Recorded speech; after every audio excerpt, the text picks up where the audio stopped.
Yeah, the big starting point of a lot of social violence is a haymaker. Usually right hand, usually to the head. Sure. How often do we practice against that? Well, straight punch to the head, practice against a lot.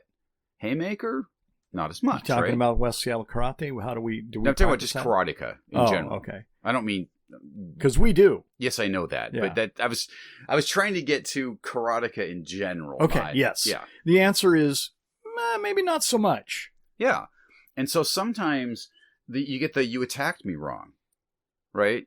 You know what I mean? And it's like you've been training for this stuff. You know, you look at people who are really into bunkai or that sort of thing, right? Yeah. And they have these predefined sequences that start out of range of the normal, you know, when real violence tends to happen closer and faster than those practice snippets. Yes. Typically the technique is much less of a technique and more of an emotional outburst. And what I mean by that is closed hand right punch to the head, even if you're left-handed, with a bit of a hook, is the vast majority of the first technique in most violent, at least social violence encounters, because the face represents what you're mad at, and it's just this visceral thing that people do, right? It's kind of like we don't put makeup on our bellies, we put it on our face. Yeah, it's like exactly. Well, some chicks except do in my put private makeup moments. on there.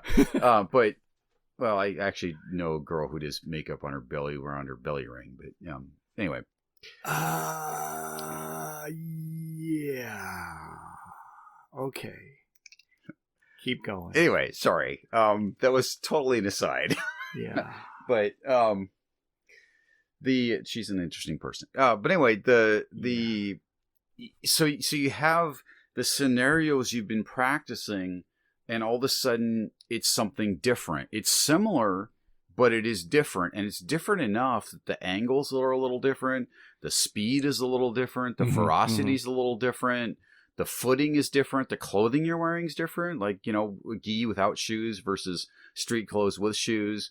I mean, there's all these little subtle differences that add up to a massive comparative difference between someone throws a head punch and I block it and do my technique versus someone throws a head punch and seeing stars and spitting blood, right? And that's the first real fight somebody gets into, even if they're a black belt, can be very eye-opening if all they've done is practice in a dojo. Hi everyone, thanks for watching. Subscribe here to get your martial arts and life clips. Also be sure to check out the full podcast, Martial Arts and Life, on your favorite podcast app. That's Martial Arts and Life. Until next time, be well.